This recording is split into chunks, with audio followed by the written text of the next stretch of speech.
Dahulu kala, di tanah Jawa yang subur, berdiri dua kerajaan besar. Kerajaan Pengging dan Kerajaan Prambanan. Kedua kerajaan ini awalnya hidup damai, namun kemudian terjadi perang hebat karena Raja Pengging ingin memperluas wilayahnya. Pemimpin Kerajaan Pengging adalah seorang pemuda gagah namun bengis bernama Bandung Bondowoso. Ia dikenal sebagai kesatria sakti mandraguna.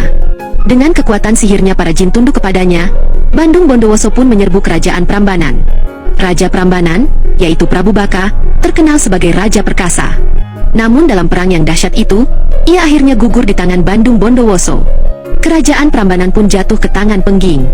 Saat ia memasuki istana Prambanan, matanya terpaku pada seorang gadis jelita yang sedang menangisi kepergian ayahnya. Dialah Roro Jonggrang, putri tunggal Prabu Baka. Wajahnya memancarkan keanggunan dan keberanian. Meski hatinya penuh duka, Roro Jonggrang berdiri tegak dan tidak menunjukkan ketakutan di hadapan sang pembunuh ayahnya. Bandung Bondowoso langsung jatuh hati. Ia pun berkata, "Wahai putri yang cantik jelita, jadilah permaisuriku. Bersamamu, aku akan bangun kembali Prambanan dengan kejayaan baru."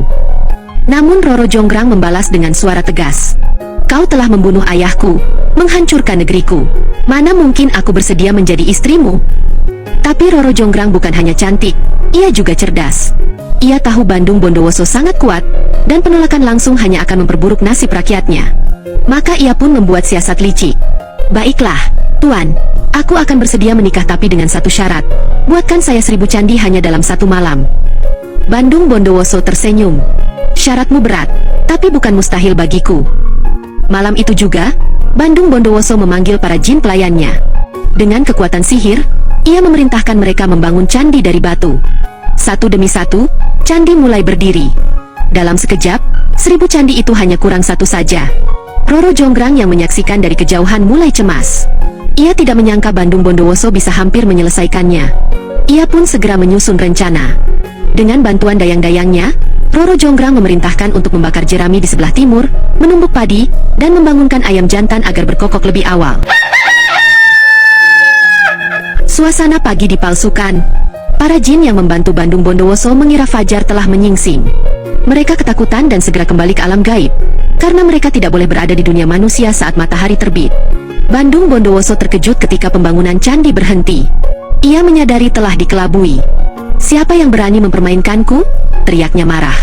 Dengan amarah membara, ia kemudian menemui Roro Jonggrang. "Kau sudah berbuat curang. 1000 candi hanya kurang satu saja. Apakah kau masih menolak menikah denganku?" Roro Jonggrang menjawab dengan emosi, "Kau sendiri yang gagal, Tuan. Aku tidak bisa menikah dengan orang seperti..." Belum sempat ia menyelesaikan kata-katanya, Bandung Bondowoso yang murka mengerahkan seluruh kekuatannya dan mengutuk Roro Jonggrang. "Kau telah bersikap seperti batu terhadap cintaku, maka jadilah batu selamanya."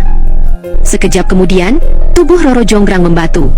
Ia berubah menjadi patung batu yang kini menjadi bagian dari Candi ke-1000.